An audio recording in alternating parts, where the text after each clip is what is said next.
9절로 13절 말씀입니다.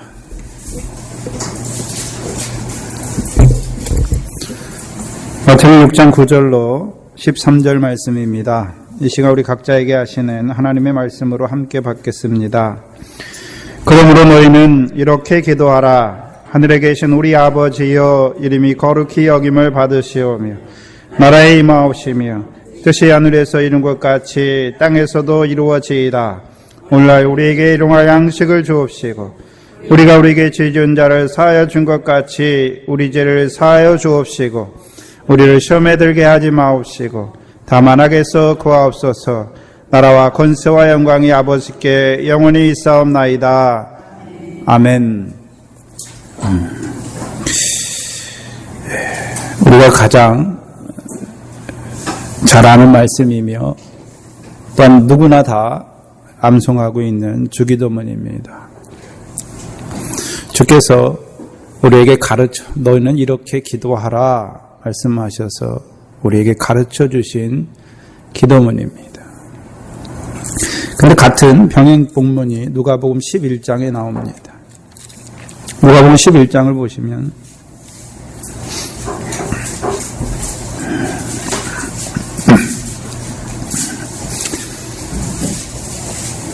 누가복음 11장 1절에 보시면 예수께서 한 곳에서 기도하시고 마치심에 제자 중 하나가 여짜오되 주여, 요한이 자기 제자들에게 기도를 가르치신 것과 같이 우리에게도 가르쳐 주옵소서. 그래서 누가복음은요, 제자들이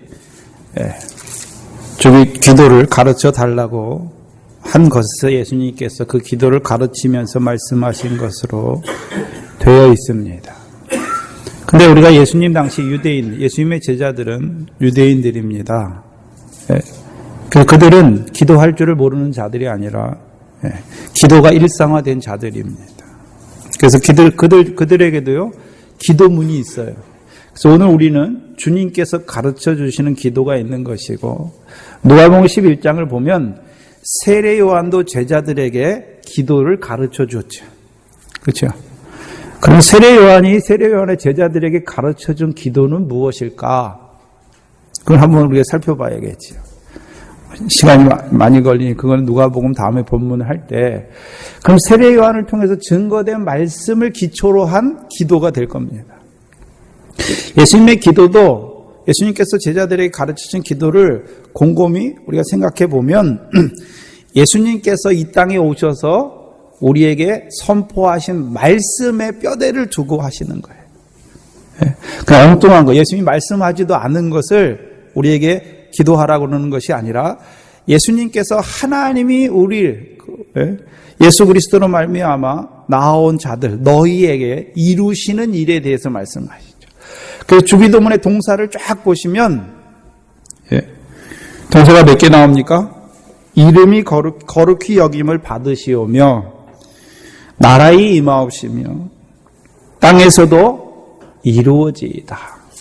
이 세 가지를 잘 보시면, 그러면 이름이 거룩히 여김을 받으시오며 말씀하시는데, 그럼 하나님의 이름을 거룩히 여김을 받으시게 하는 그 일을 행하는 주체가 누굽니까? 나라를 임하게 하는, 하나님의 나라가 임하게 하는 그 일을 하시는 분이 누굽니까? 우리가 아니에요. 하나님의 뜻을 이루어 가시는 분이 누굽니까? 우리가 아니라 하나님께서. 누구를 통해서요? 우리를 통해서. 그럼 우리가 그 다음에 가면 일용할 양식을 우리가 벌어서 먹는 것이 아니라 하나님께서 우리에게 주시는 것이죠. 그래서 주기도문의 모든 본문은요, 하나님께서 너희에게 예수님의 기도를 받은 자들에게 이루어 가시는 일에 대해서 말씀하시는 것입니다. 그래서 그걸 붙잡고 기도하라고 말씀하시는 것입니다. 근데 유대인들은, 우리는 하나님 안 믿을 때 기도가 없었잖아요. 근데 유대인들은 기도문이 있었습니다. 그 당시, 예수님 당시 유대인들은 특별히 여러 가지 공동체마다 기도문들이 있었는데 공통적으로 그들이 하는 기도문이 쉐마 기도문이 있었고 테필라라는 기도문이 있었고 카디시라는 기도문이 있어서 그들이 안식일이나 아니면 매일의 규칙적인 기도 생활을 그 기도를 통해서 그 기도 생활을 했습니다. 또한 유대인들에게는요 시편이라는 기도가 있지요. 그래서 그들은 어려서부터 그 시편을 다 암송하고 그랬죠. 근데 그 예수님의 제자들이 예수님께 나와서 기도를 가르쳐 달라고 그러는 것이죠. 그래서 우리가 그래서 쉐마라는 기도문은요, 그 신명기 6장 4절에서 9절, 너희는 들으라가 쉐마라는 히브리어 동사죠. 그래서 그것을 암송했어요. 근데 그것은요, 이 쉐마를 통해서 이스라엘 백성들이 하나님께서 그들의 선조들을 애굽에서 구원하여 내시고 가나안 땅으로 인도하셔 내신 그 여호와 하나님을 어떻게 그 여호와 하나님에 대해서 우리가 마음을 다하고 뜻을 다하고 사랑해야 되고 그의 말씀을 청종해야 될 것을 매일 12세 이상의 유대인 남자들은 매일 아침 저녁으로 2번씩 암송했습니다. 또한 테필라라고 하는 것은요, 이 테필라는 그 당시 유대인들에게 가장 널리 행해진 기도문입니다. 이건 남녀 구분이 없이 하루에 3번씩 기도하는데요. 18복 기도문이라고 하는데요. 복에 대해서 기도합니다. 그래서 제가 오늘 그 본문을 하나 읽어드리려고 제가 준비했는데요. 그 테필라라는 기도문, 세몬의 예스레라고도 하는데요. 어떤 기도문이냐면 제1복에 대한 기도문을 문헌을 통해서 학자들이 고증한 것을 제가 읽어드리겠습니다. 5. 주는 복되시도다. 아브라함의 하나님, 이삭의 하나님, 야곱의 하나님, 하늘과 땅의 주재자이시며 지존자이신 하나님, 우리의 방패가 되시고 우리 조상들의 방패가 되신 하나님, 오 주는 복되시도다. 아브라함의 방패가 되신 하나님. 그래서 이런 복으로 시작된 18개의 기도문이 있습니다. 그 기도문을 유대인들이라면 누구나 아침, 점심, 저녁으로 암송했습니다. 기도한 것이지요. 또한 카디시라, 이 쉐마와 테필라 외에도 거룩한 기도문이라고 하는 카디시 기도문이 있습니다. 이 카디시 기도문은 안식일에 유대인들이 안식일에 회당에 모이죠. 그래서 회당에서 예배가 다 끝나면 그 회당 모든 회당에 모인 자들이 이 기도문으로 카디시 기도문으로 기도했습니다. 그래서 제가 읽어드리겠습니다. 주께서 뜻을 따라 창조하신 세계에서 주의 위대한 이름이 높임을 받으시고 거룩하게 여김을 받으시며 주의 나라가 당신의 생전에 당신의 날 동안 모든 이스라엘 집이 살아있는 동안에 빠르게 속히 임하시며 주의 위대한 이름이 영원부터 영원까지 찬양을 받으시리로다. 아멘. 이렇게 되어 있는 기도문입니다.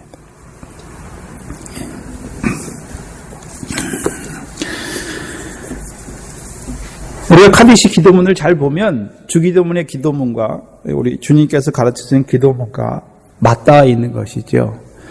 그래서 우리가 이 기도문에 대해서도 주님께서 그 외식하는 그 옛사람 아래에 있는 그들의 기도를 폐하시는 것이 아니라 예수님께서 율법이나 선지자를 폐하시러 온 것이 아니죠. 완전케 하러 오셨죠. 똑같이 기도에 있어서도요. 그들의 기도를 폐하시는 것이 아니라 온전케 하시는 기도인 것을 우리가 알 수 있습니다. 그런데 문제는 예수님 당시에 그 유대인들 대부분의 사람들은 기도할 때 어떻게 기도하고 있습니까? 기도문의 내용이 중요한 것이 아니라 그들의 자세가 잘못된 것을 보여주었죠. 그래서 주기도문의 본문은 외식과 중언부언을 하지 말라 말씀하시고 너희는 이렇게 기도하라 말씀하시는 것입니다. 근데 우리가 예수님 당시에 옛 계명 아래에 있는 자들, 근데 그들 가운데서도요, 우리가 누가복음 1장에 보면 시므온이나 안나가 나오죠. 특별히 안나는 뭐 하는 자입니까? 기도하는 자예요. 주의 성전을 떠나지 아니하고 밤낮으로 금식하면서 기도하는 자지요. 예. 그래서 그가 누구를 만납니까? 예수를 만나잖아요. 그 시므온도요, 성령이 그 위에 있는 자라 이스라엘의 위로를 기다리는 자들이다라고 말씀하죠. 예. 그럼 그들은 어떤 자들입니까? 예. 옛 계명을 통해서 말씀하신 옛 계명을 완성하시기 위해서 완전하게 하시기 위해서 오실 그 예수 그리스도를 기다리는 자들인 것을 알 수 있는 것입니다. 그래서 요한복음 5장 46절에는요. 너희가 모세를 믿었다면 또 나를 믿었으리니 이는 그가 나에게 대하여 기록하였다라고 말씀하시는 것입니다. 대부분의 유대인들은 모세를 통해서 주신 율법을 행하긴 행했지요. 근데 믿지는 못한 것이죠. 기도문이 많이 있었습니다. 그런데요, 뭘 붙들고 있습니까? 그 기도를 가지고 자기의 외식으로 삼고 있는 자들인 것을 보여주시는 것이죠. 주님께서 이제 그 기도를 너는 그렇게 기도하지 말라가 아니라 온전하게 하시는 것이죠. 그래서 오늘 본문 9절에 보시면 그러므로 너희는 이렇게 기도하라.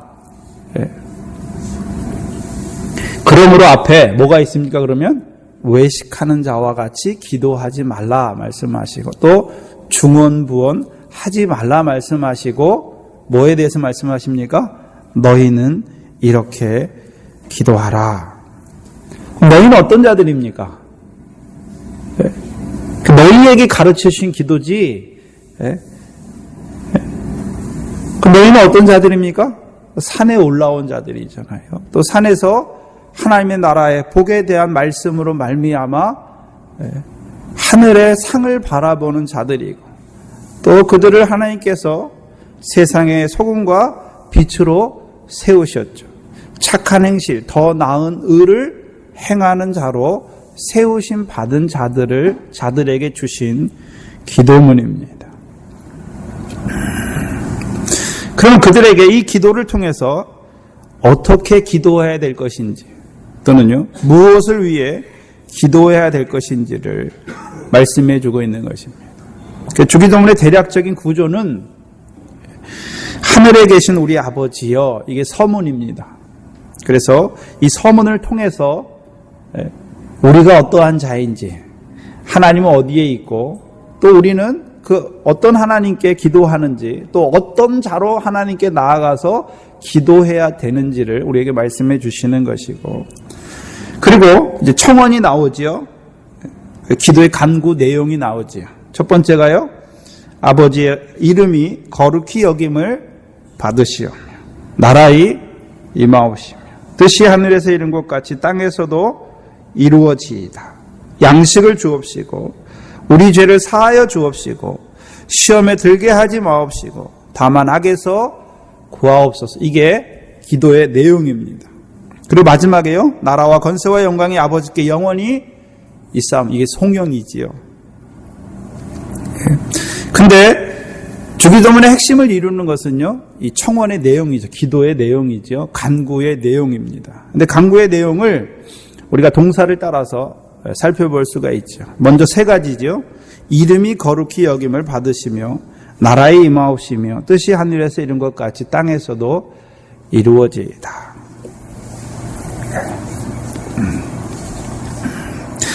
문제는 나라가 임하게 하시는 분이 누굽니까? 우리가 아니라 하나님께서 하시는 거죠. 그래서 거기 이름이 거룩히 여김을 받으시다나 또 뜻이 하늘에서 이룬 것 같이 땅에서도 이루어지다라는 동사가 신적 수동태를 씁니다. 신적 수동태라는 말은요, 그 행위를 이루시는 분이 우리가 아니라 하나님 자신인 것을 보여주시는 것입니다. 그래서 우리가 하나님에 대한 청원을 하는데 하나님께서 하나님 자신을 위해서 이루어 가야 되는 것에 대해서 기도하게 하시는 거죠. 우리를. 다른 말로 하면요, 우리의 기도 내용이 뭐가 돼야 되느냐 하면요. 하나님께서 이루어 가고 계신 것. 하나님께서 말씀을 통해서 오늘도 이루어 가고 계신 것을 기도하게 하시는 것이고, 또한 나머지 부분은요, 우리 자신에 대한 청원을 간구를 하고 있죠. 그래서 오늘날 우리에게 일용할 양식을 주시기를 기도하는 것이고, 우리의 죄를 사하여 주시기를 기도하는 것이고, 시험에 들게 하지 마시기를, 악에서 구하시기를. 그런데 요 뒤에 나오는 우리에 대한 간구는 좀 학자들마다 달라요. 그래서 세 가지로 보는 사람이 있고 네 가지로 보는 사람도 있습니다. 그 세 가지로 볼 때는요, 우리를 시험에 들게 하지 마옵시고 다만 악에서 구하옵소를 하나로 보는 것이고요. 네 가지로 보는 경우는 그걸 나누어서 볼 때 네 가지 간구다, 네 가지 청원이다 라고 말씀하는 것입니다.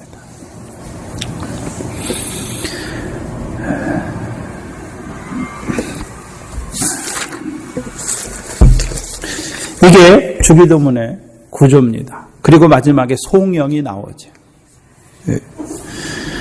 그러면 이 청원들을 통해서 무엇을 우리가 구해야 되고, 또 하나님에 대해서는 무엇을 구해야 되고, 우리에 대해서는 무엇을 기도해야 되는지를 나타내 주셨죠. 그래서 우리의 기도의 요지를 보여주신 거예요. 너희는 꼭 이렇게만 기도하라는 것이 아니라 이것을 기본으로 한 기도가 돼야 되는 것을 보여주시는 것이죠. 제일 먼저 나오는 것이 하늘에 계신 우리 아버지여 말하고 있습니다. 그러면 이 말을 보면 예수님께서 기도를 우리에게 가르쳐 주셨는데, 하늘에 계신 우리 아버지여, 그러면 예수님께서 가르치는 기도를 듣고 우리가 하나님 앞에 기도할 때 뭐라고 기도합니까? 어디를 보면서 기도하게 됩니까? 하나님이 어디 계시니까요? 하늘에 계시는데 그분이 누굽니까? 아버지니까. 그럼 우리는 누굽니까? 아들도 아닌데 아버지를 아버지라 부를 수 있습니까? 없습니까? 없죠. 그럼 우리를 이 기도를 통해서, 이 기도의 서원을 통해서 우리가 어떤 자임을 나타내 주십니까? 너희가 하나님의 아들이다. 그럼 우리가 기도할 때 종으로 나가서 기도하는 것이 아니라 아들로 나가서 기도하는 것을 보여주시는 것입니다. 그래서 복음서에서는요, 예수님께서 하나님을 아버지로 나타내신 것이 굉장히 많이 나옵니다. 그래서 마태복음은 한 44번 나오고요, 요한복음에서는 104번 정도 나옵니다. 근데 그게 예수님께서 하나님을 아버지라고 계시해 주는데, 나타내 주시는데 그게 좀 다르죠. 예수님이 자신을 아버지, 내 아버지라고 부를 때가 있고, 그거 구분해서 너희 아버지, 제자들에게 대해서 그 하나님이 너희 아버지라고 구분하여 말씀하시는 것입니다.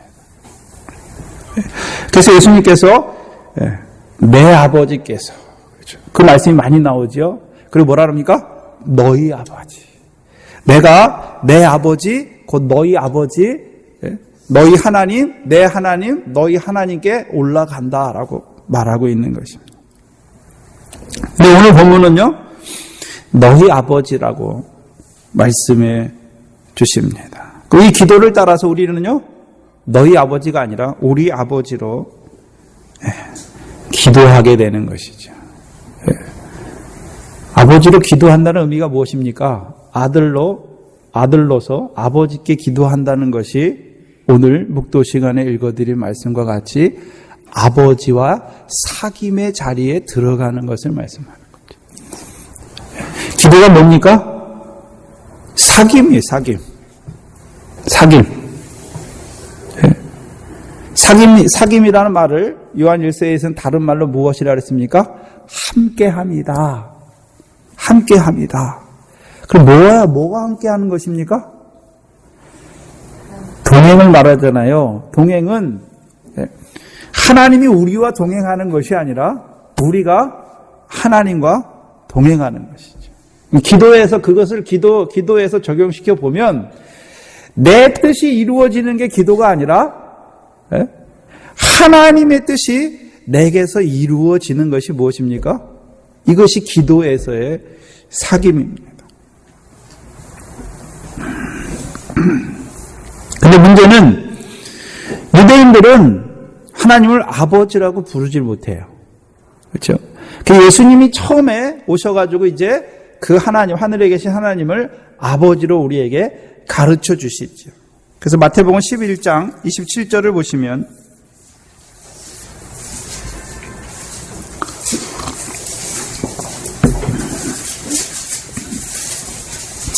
마태복음 11장 27절을 보시면 내 아버지께서 모든 것을 내게 주셨으니 아버지 외에는 아들을 아는 자가 없고 아들과 또 아들의 소원대로 계시를 받은 자 외에는 아버지를 아는 자가 없다.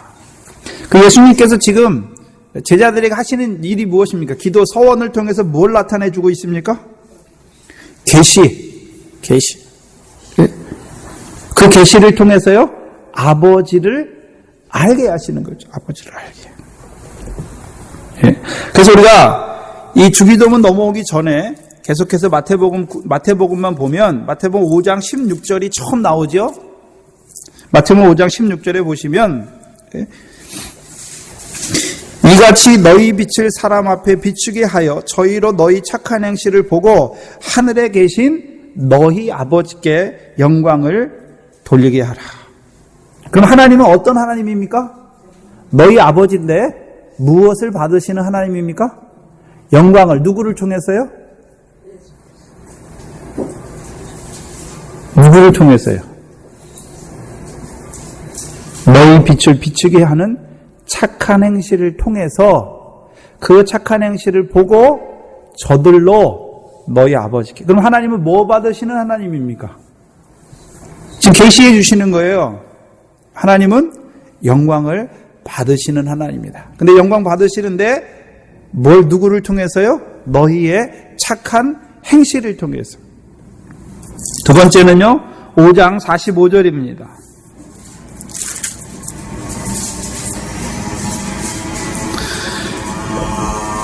주기도문 전에 나온 너희 아버지. 그래서 그 아버지를, 그 예수님께서 나타내 주시는 너희 아버지를 통해서 그 하나님 아버지를 아는 자로 세워주시는 것이죠. 45절에 보면 이같이 한즉 하늘에 계신 너희 아버지의 아들이 되리니 이는 하나님이 그 해를 악인과 선인에게 비추게 하시며 비를 의로운 자와 불의한 자에게 내리우십니다. 그러면 여기서 하늘에 계신 너희 아버지는 어떤 아버지입니까?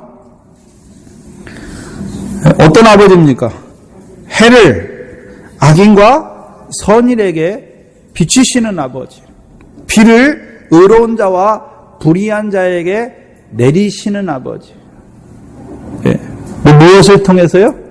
너희가 이같이 하는 너희를 통해서. 이같이 한즉 말씀하잖아요. 아들을 통해서. 특별히 여기서는요, 원수를 사랑하고 너희를 위하여 핍박하는 자를 위하여, 너희를 핍박하는 자를 위하여 기도하는 그 아들의 삶을 통해서 하나님이 해와 비를 내리시는 하나님인 것을 보여주시는 것이죠. 다음 5장 48절에는요, 하늘에 계신 너희 아버지의 온전하신 것 같이 너희도 온전하라. 그럼 하나님은 어떤 하나님입니까? 자신만 온전한 것이 아니라 이제 우리를 예수 그리스도 아들을 통해서 율법을 완전케 하시고 그 율법의 지극히 작은 계명을 우리에게 주셔서 우리로 더 나은 일을 행하게 하심으로 말미암아 우리를 온전한 아들로 세우시는 너희 하나님 아버지. 6장 1절에서는요, 하늘에 계신 너희 아버지께 상을 얻지 못하느니라. 네. 그리고 4절에 보면 은밀한 중에 보시는 너희 아버지가 갚으신다. 예수님께서 이 말씀을 통해서, 말씀들을 통해서, 너희 아버지란 말씀을 통해서 너희 아버지 하나님이 무엇을 하시는 분인지, 무엇을 원하시는 분인지를 지금 계시해 주고 있는 거잖아요. 그것을 통해서 우리를, 그 아버지를 알게 하는 거죠. 안다고 하는 것은요, 사귐이 있게 하는 것이고 그 아버지께서 하시는 일을 붙들고 기도하는 자로 세워가시는 거죠.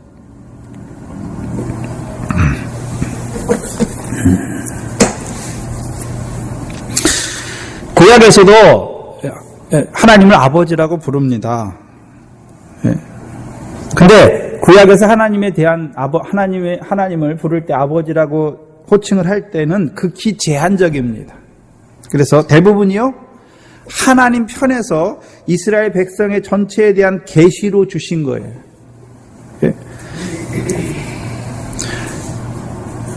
그래서 우리가 하나님을 아버지라고 부르는 것이 아니라 하나님이 너희는 나의 자식이다 라고 말씀하는 것이죠. 제가 한 군데 읽어드리면요, 여호와여 주는 우리 아버지시니이다. 우리는 진흙이며 주는 토기장이시니 우리는 다 주의 손으로 지으신 것이다. 이사야 64장인데요. 그러면 거기서 하나님께서 말씀하시는, 우리가 하나님께 말씀하는 것이 아니라 하나님이 우리에게, 선지자를 통해서 우리에게 말씀하시는데, 그러면 여호와여 주는 우리 아버지시다 라고 말씀할 때는요, 주께서 우리를 지으셨다라는 것을 말씀하는 것입니다. 또 하나님께서 이스라엘 백성을 아버지라 자식이라 부를 때에는요, 언약 관계 안에서, 언약 관계 안에서, 또요, 그들이 범죄할지라도 그들을 사랑하시고 여전히 긍휼을 베푸시는 아버지의 그 긍휼함을 나타내는 의미에서. 이스라엘 백성들은 개인적으로 하나님을 아버지라고 부르지 못해요. 그걸 부를 수가 없죠. 그래서 구약에서 하나님을 아버지로 나타낼 때는 주로 집합적인 의미에서, 하나님은 이스라엘의 백성의 아버지요, 이스라엘은 그의 언약의 자손의 의미에서 그렇게 부르는 것입니다. 그래서 요한복음 5장 18절을 보시면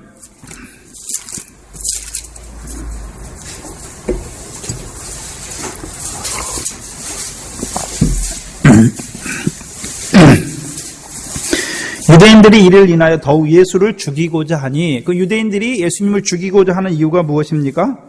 먼저는 안식일을 범했지요. 5장 18절, 요한복음 5장 18절. 안식일을 범할 뿐 아니라 하나님을 자기의 친아버지라 하여 자기를 하나님과 동등으로 삼으심이더라.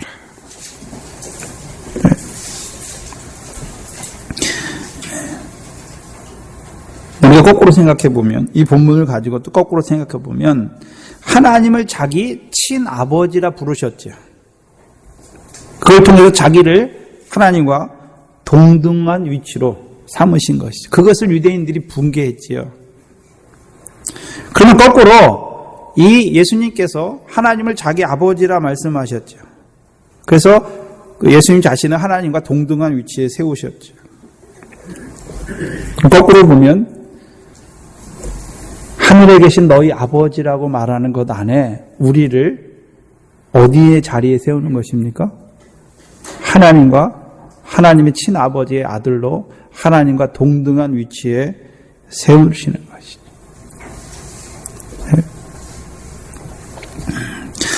그래서 헬라어의 파테르라는 말이 있는데요. 이것은 아람어의 아바의 번역어입니다. 히라보로 번역한 것이죠. 그래서 예수님 당시의 언어는 헬라어가 아니라 아람어입니다. 아람어.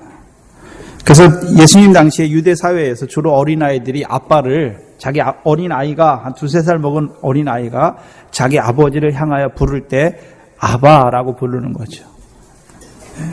그런데 유대인들은 어린아이가 아버지를 부르는 그 아바와 같은 단어를 감히 하나님께 사용하는 것을 불경하다 하는 거죠.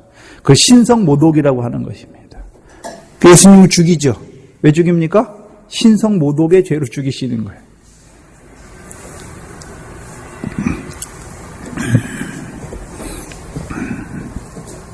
근데 그 예수님께서 우리를요, 아들로 세우시는 거죠. 그 예수님께서 우리를 아들로 세울 때 어떻게 아들로 세우셨습니까? 그냥 예수님 말씀하니까 우리가 하나님의 아들이 된 것이 아니라, 에베소서 교동문 시간에 읽었죠. 에베소서 1장을 보시면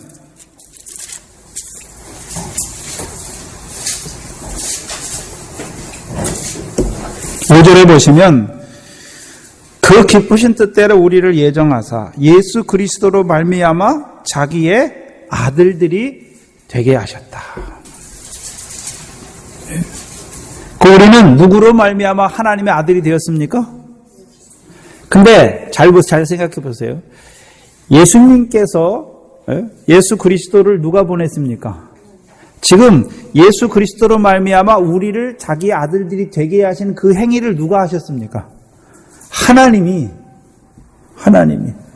그래서 예수 그리스도 이 땅에 누가 보내셨습니까? 하늘에 계신 하나님 아버지께서. 그럼 예수 그리스도를 통해서 무엇을 이루고자 하시기 위해서요? 우리를 아들로 세우시기 위해서. 그럼 아들로 세우시기 위해서 그것을 가장 잘 나타내 준 데가 어디입니까? 히브리서 2장 11절이죠. 히브리서 2장 11절입니다.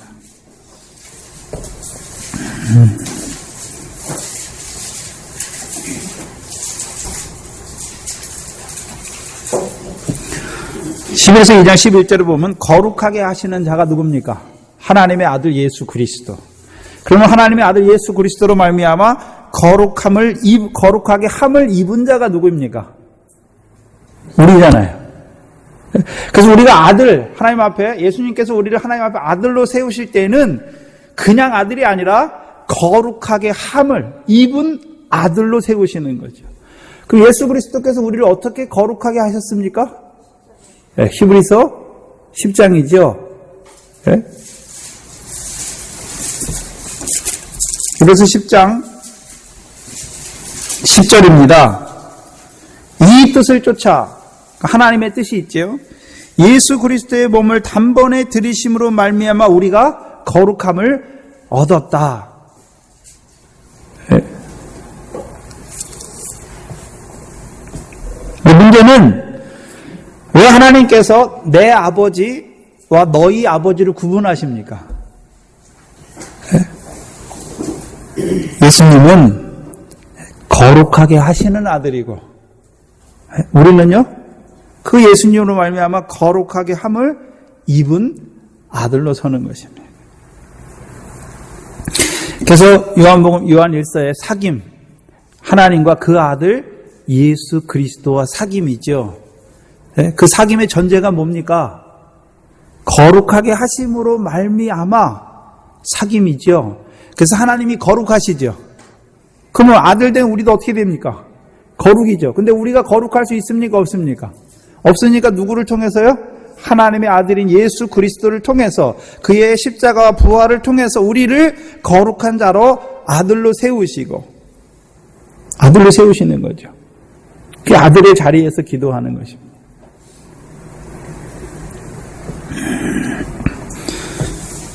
그것이 우리의 사귐이에요.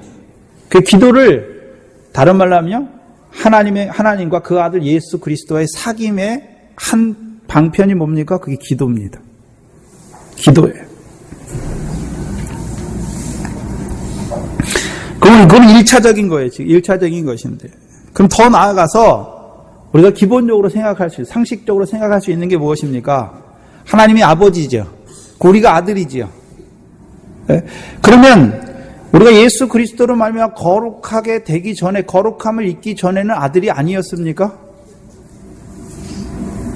그걸 생각해 봐야죠. 그럼 하나님을 아버지라고 우리를 예수 그리스도를 통해서 그 전에는 우리가 아들인지 몰랐지요. 그래서 예수 그리스도를 통해서 거룩함을 입어서 하나님 앞에 아들로 우리를 딱 세워 놓으니까 하나님이 아버지고 내가 아들이지요.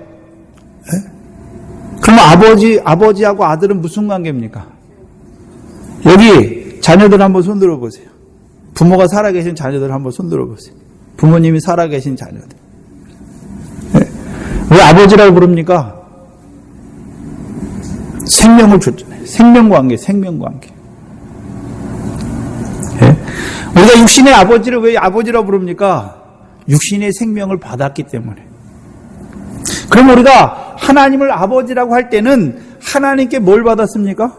생명을 받았지요. 근데 하나님이 육신이 있습니까? 영이십니까? 하나님이 영이시죠. 그럼 우리가 하나님께서 받은 생명이 무엇입니까?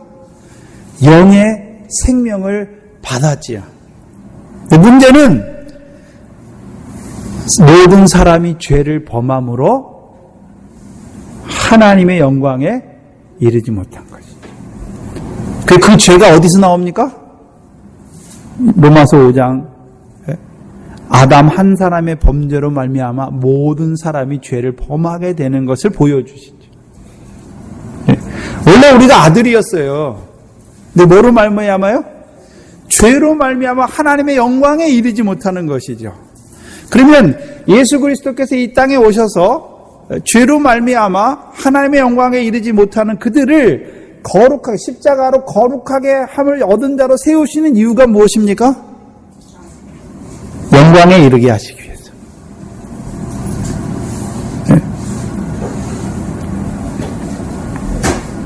영광에 이르게 하시기 위해서. 그 세 번째가 무엇입니까? 우리는 아들로서 영광의 하나님의 그 유업에 참여할 영광스러운 아들이라는 걸 보여주죠. 그러면 두 번째, 우리가 하나님의 생명, 영의 생명을 받았는데, 그 하나님이 어디 계시다고 말하고 있습니까? 하늘에 계신. 그럼 우리가 어디 있을 때 생명을 받았습니까? 하늘에서. 우리의 생명도 하늘에 계신 영의 하나님으로 말미암아 지으심 받은 거죠. 태어난 것입니다. 그래서 마태복음 23장에서는요. 땅에 있는 자를 너희 아비라 하지 말라. 너희 아버지는 하나이시니 곧 하늘에 계신 자다라고 말씀하죠. 이 본문은 여러분 그러면 하늘에 이 땅에 있는 자를 아버지라고 부르지 말라는 것이 아니라 너희의 육신의 아버지는 다 다르잖아요. 그래서 우리가 육신의 아버지, 나하고 나에게 육신 생명 주신 분을 아버지라고 부르지 다른 분을 아버지라고 부르지 않지 않습니까? 그 육신의 아버지는 다 달라요. 그런데요, 너희 아버지는 하나이시다라고 말씀하시잖아요. 그럼 어디에 서서 부르는 아버지를 말씀하고 있습니까?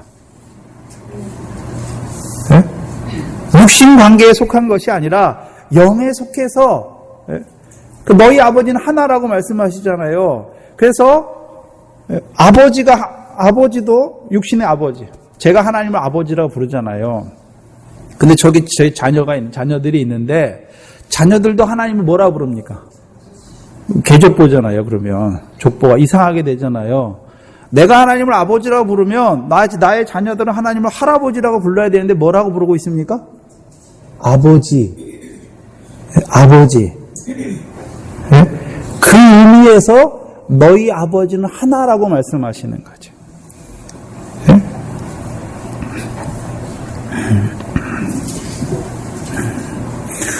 그 여기서 예수 믿는 가족들이 예수 믿는 사람은 그렇잖아요.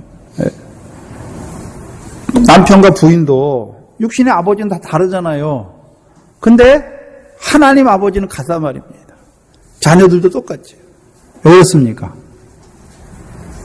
다 아들의 영으로 지음을 받았기 때문에. 아들의 영으로. 문제는 무엇입니까?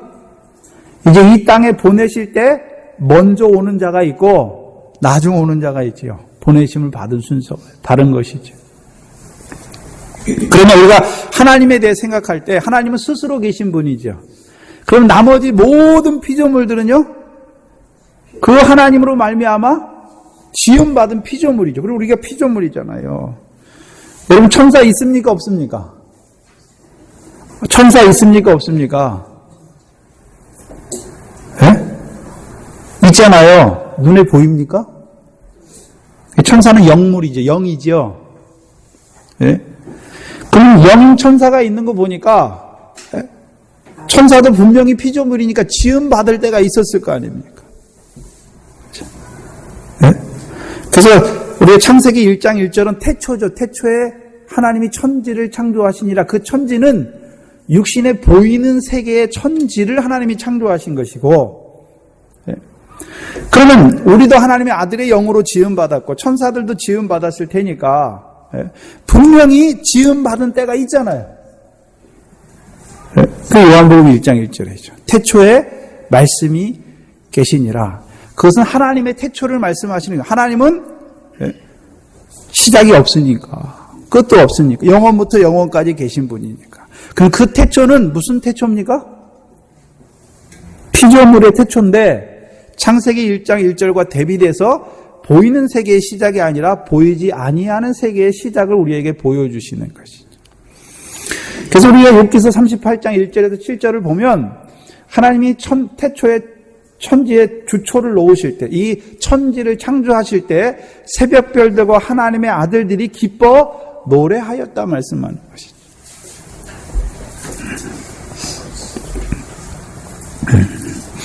그럼 우리는 무엇으로 말미암아 창조됐습니까? 만들어졌습니까? 아들의 영을 말씀, 태초의 말씀. 그래서 요한 1서에서는 그 말씀을요, 태초부터 있는 생명의 말씀. 그러면 요한복음 1장의 구조에서 보면 말씀이 육신이 되어 오시죠. 그 예수 그리스도죠. 그러면 그 예수 그리스도가 이 땅에 오시기 전에 하늘에서 뭐로 있었습니까? 말씀. 그래서 요한복음 1장에서 말씀이 계시니라 말하잖아요. 말씀했다 말하는 것이 아니라 말씀이 계셨다라고 하는 거 보니까 그 말씀을 인격으로 대하는 거죠. 그 말씀이 어떤 행위를 하는 것을 보여주잖아요. 그럼 그 말씀을 통해서 지음받은 것이죠. 생명의 말씀이니까 생명의 세계가 이루어진 것을 보여주시는 것입니다. 그래서 로마서에서는요, 미리 아신 자들로 지으심을 받았다라고 말하는 것이죠. 하나님은 전지전능하니까 모르는 게 없지요. 모르는 자가 있는 것이 아니라 아시지 아니한 것이지요.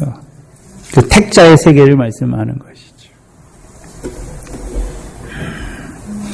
그 저와 여러분이 이 땅에서 지음받은 게 아니에요. 이 땅에서는요, 하나님이 영의 육신을 입혀서 우리를 보냈지요. 그래서 마태복음 13장의 가라지 비유에 보면 너희는 천국의 아들들이다, 씨다라고 말씀하시고 이 세상은 뭐라 그럽니까? 밭이다. 그래서 씨를 밭에 뿌리죠. 그래서 우리가 씨예요. 하나님의 아들들이 영으로 지음받은 씨잖아요. 씨를 밭에, 이 세상에 육신 입혀 보내시는 것입니다. 누구를 통해서요? 육신의 부모를 통해서. 그 육신의 부모를 통해서 이제 육신의 생명 관계가 시작되는 것입니다. 우리가 누구란 말입니까? 하늘에서 지음을 받았다는 거죠. 아들의 영으로. 그럼 우리가 이 땅에서 났으니까 하늘에서 이 땅에 보내심을 받은 자라는 것을 보여주고 있습니까? 보내심을 받은 거죠, 보내심을. 근데 또 하나 봐야 되는 것은 하늘에 계신 너희 아버지, 우리 아버지라고 말할 때는 그럼 하늘에 계신 하나님, 우리가 생각할 때 하늘에 계신 하나님이다. 그 개념을 제가 성막을 통해서 한번 말씀드릴게요. 성막은 하늘에 계신 하나님께서 임재하시는 장소죠. 그 백성과 함께 하시죠. 그 하나님이 성막에 임재하니까 성막에 뭐가 충만합니까? 여호와의 영광이 충만하죠. 그래서 하나님 백성을 애굽에서 불러내시고 그들에게 성막을 짓게 하시죠. 그 성막이 완공되니까 여호와께서 그 가운데 임재하시니까 뭐가 충만합니까? 여호와의 영광이 충만하죠. 그럼 하나님이 어떤 하나님입니까? 영광이 충만하신 하나님이죠. 그럼 그 하나님은 하늘에 그 하나님이 하늘에만 있습니까? 그 하나님이 충만한 하나님이 우리 가운데 임재하시는 하나님입니까? 누구를 통해서요? 말씀이 육신이 되어 우리 가운데 거하시니 우리가 그의 영광을 보니 아버지의 독생자의 영광이요 은혜와 진리가 충만하더라. 그럼 하나님이 하늘에 계신 하나님이 영광스러운 하나님인데 그 하나님이 예수 그리스도를 통해서 우리를 그 영광으로 이끌어 오시는 하나님. 그래서 사도행전 7장에 보면 하나님이 아브라함에게 나타나죠. 근데 어떤 하나님이 나타났습니까? 영광의 하나님이 아브라함에게 자기를 계시해 주셨죠. 그 시편 19편 1절에서는요, 하늘이 하나님의 영광을 선포한다라고 말씀하죠. 그럼 하늘에 계신 하나님이, 누가 하늘에 존재하기 때문에 하늘이 영광을 선포하게 되는 것입니까? 영광의 하나님이 하늘에 계시니까. 그래서 솔로몬을 통해서 성전을 지으면서 하늘들과 하늘들의 하늘이라도 주께서 주가 거처하기에 부족하다라는 의미에서 쓰지요. 그러면 거기 보니까 하늘과 하늘들의 하늘, 그 셋째 하늘을 우리에게 보여주시죠. 그래서 사도 바울이 내가 셋째 하늘까지 이끌려 갔다라고 말씀하죠.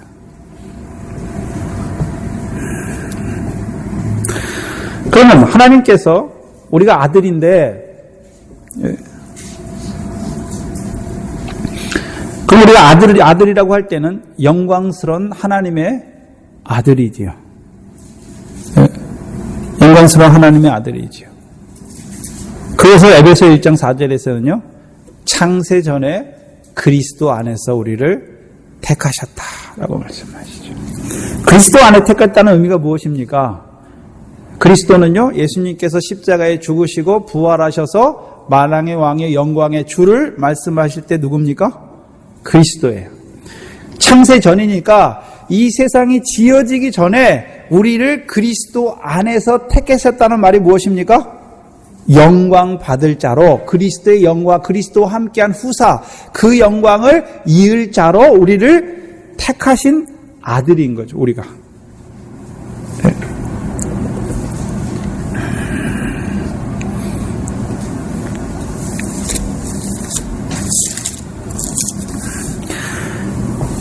그 아들로 기도하는 거예요.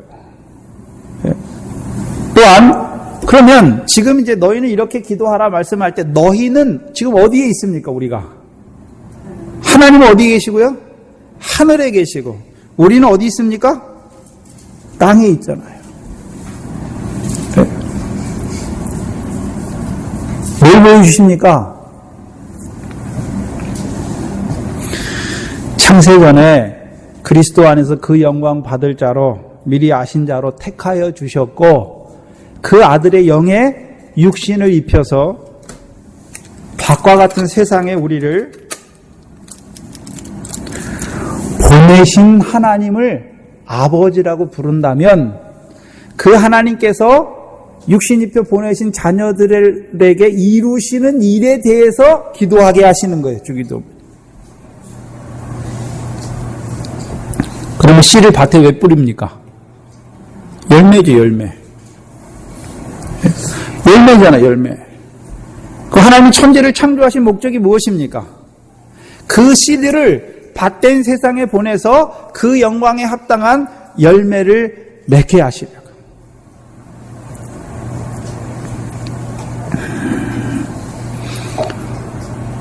그래서 창세기 1장 1절을 잘 보시면 하나님이 태초에 천지를 창조하시다. 우리는 그냥 천지 하니까 잘 이 느낌이 안 가는데 영어에서는요, 헤븐스라고 하늘들과 땅을 창조하셨다. 얼스라고 되어 있어요. 하늘들을 하늘이 아니라 하늘들이라고 복수를 써놨죠.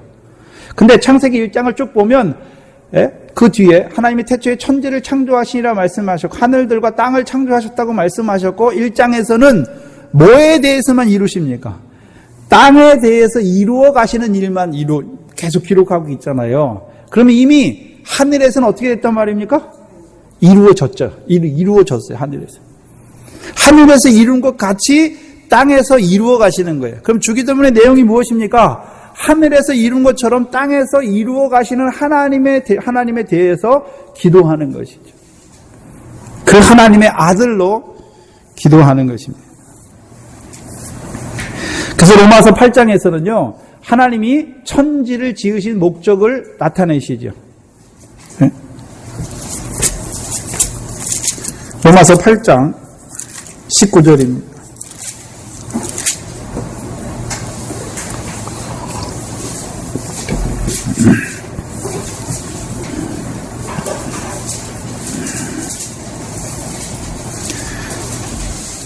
(19절에) 피조물에 고대하는 바는, 피조물이니까 그 피조물 안에는 땅에 있는 피조물만 말하고 있습니까? 하늘에 있는 피조물 천사들도 말하고 있습니까? 천사들까지 다 말하죠. 그래서 히브리서에서는요, 천사들은 하나님의 아들들의 부리는 영으로 종으로 지음받은 걸 보여주시죠. 그럼 하나님이 지으신 피조물들이 고대하는 바가 무엇입니까? 소망하는 바가 무엇입니까? 하나님의 아들들이 나타나는 것이다.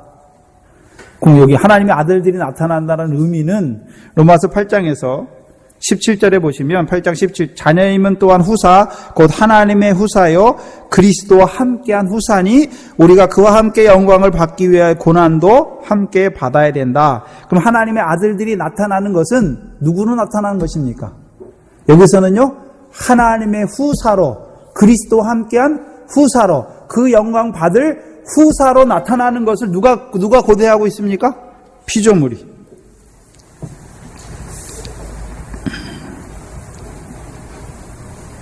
그래서 21절에 보면요. 그들의 바라는 것은 피조물도 썩어짐의 종로로 타는 데서 해방되어 하나님의 자녀들의 영광의 자유에 이르는 것이다. 그러면 하나님의 아들들이 나타난다는 것은 그냥 우리가 하나님의 아들이 아니라 우리로 말미암아 피조물들이 영광에 들어가 참여하는 거죠. 하나님을 찬송하는 자리에 서게 되는 거죠.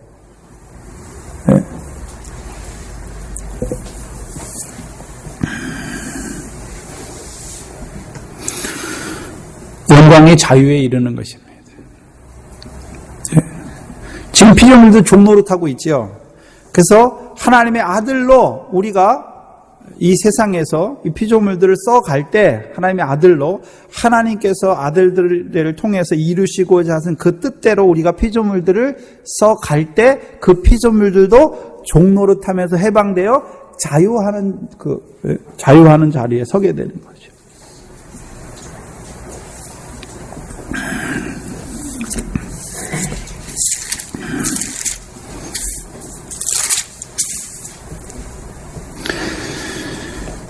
그 서원을 통해서 보여주시는 것이죠. 그래서 우리가 기도할 때 어떤 자로 기도합니까? 아들로. 먼저는요, 예수 그리스도를 말미암아 거룩하게 함은 입은 아들이고, 그 아들로 설 때에 이제 하늘에 계신 아버지가 보이는 거예요.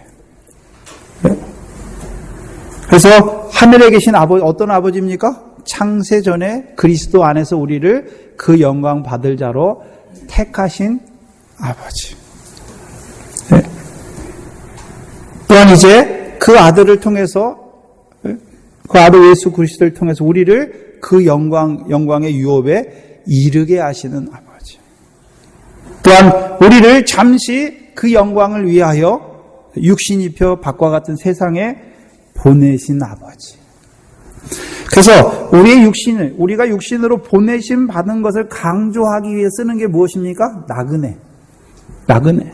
그 나그네는 돌아갈 본향이 있는 것이죠.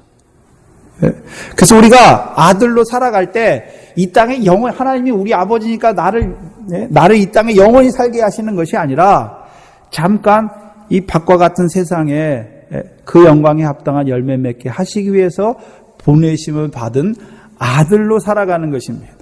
또한 육신만 앞세우는 것이 아니라 내 안에 있는 아들의 영의 생명을 앞세워서 살아가는 자로 살아가야 되는 것이죠. 또한 하늘에 계신 그 하나님께서 아들들을 위하여 이루어 가시는 그 일을 기대하는 아들로 살아가는 것이죠. 그래서 아들의 자리에 서서 기도하는 것입니다.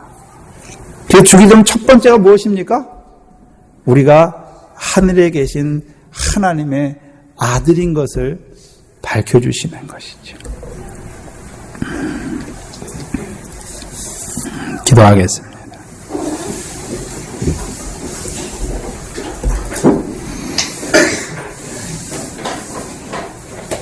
우리를 지으시되 창세전에 그리스도 안에서 그 영광 받을 아들의 영으로 미리 아신 자로 우리를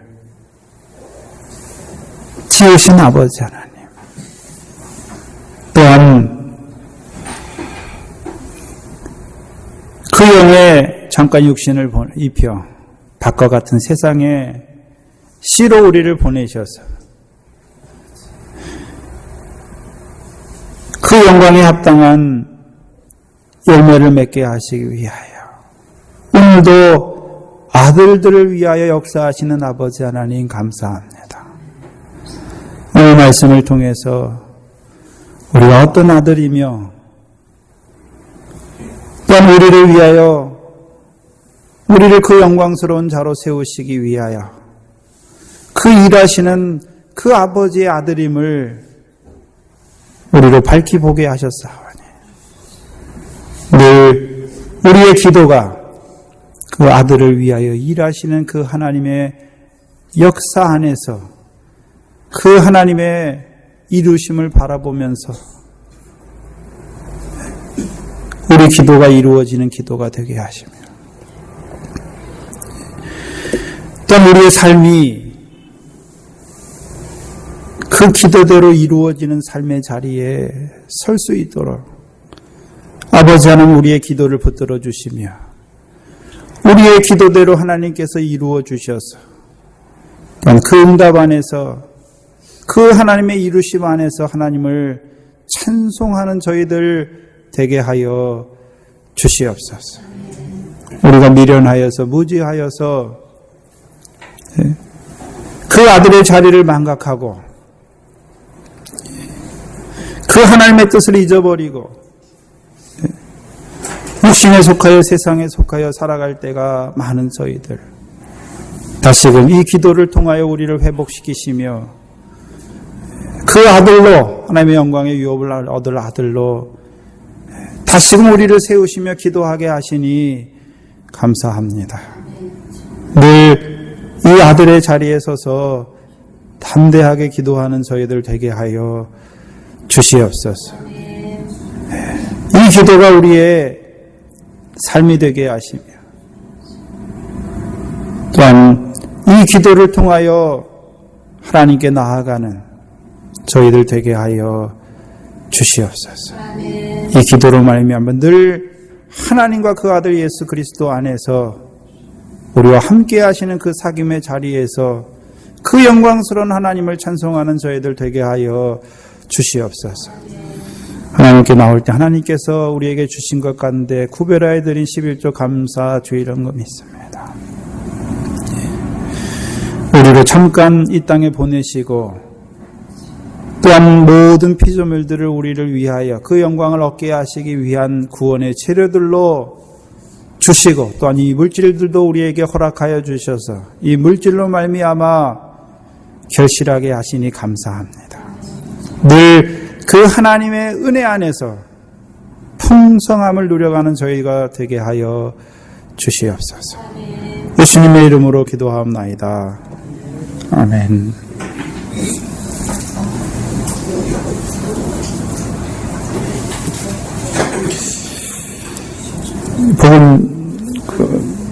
미가엘 복음 찬송 1200번인가요? 주기도문송이 있습니다.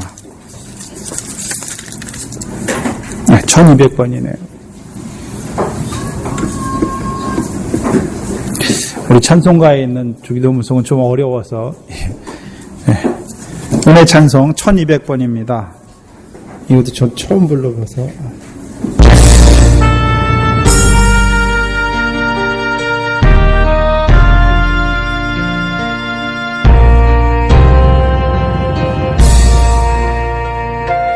늘에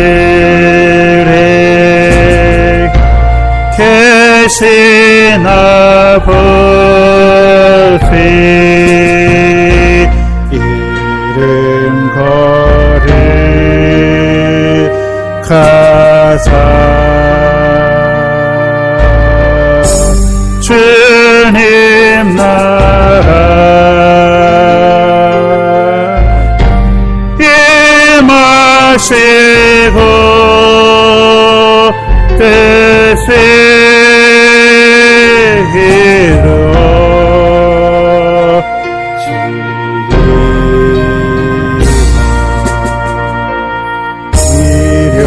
일용할 양식 주시니 우리들의 큰 죄 다 용서하옵시며 또 시험에 들게 마시고 악에서 구원하소서. 대개 주의 나라 주의 권세 주의 영광 영원히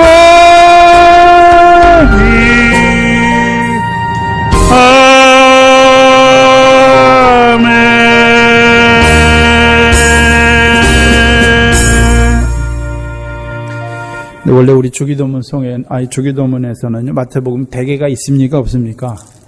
대개 없지요.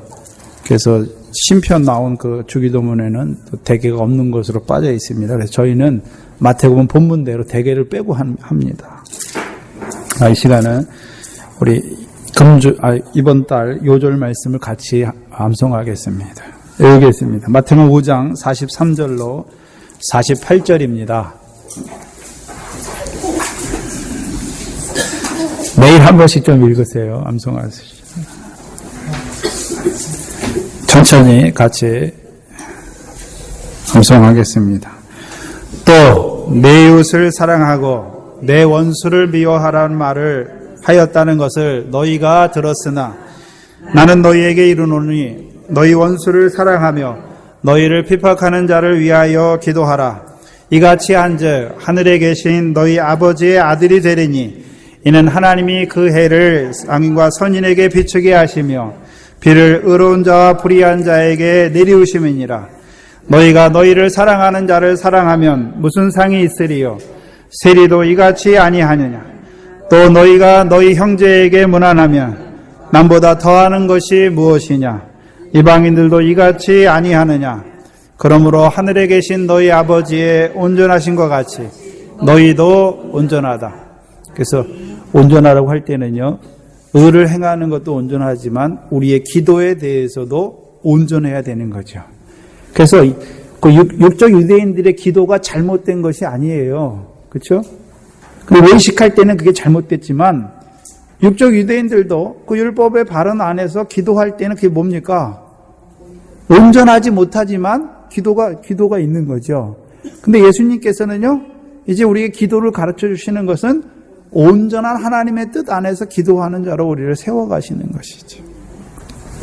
주기도문으로 예배를 마치겠습니다. 하늘에 계신 우리 아버지여, 이름이 거룩히 여김을 받으시오. 나라의 마옵시며 뜻이 하늘에서 이룬 것 같이 땅에서도 이루어지이다. 오늘날 우리에게 일용할 양식을 주옵시고 우리가 우리에게 지은 자를 사하여 주옵시고 우리 죄를 사하여 주옵시고 우리를 시험에 들게 하지 마옵시고 다만 악에서 구하옵소서. 나라와 권세와 영광이 아버지께 영원히 있사옵나이다. 아멘.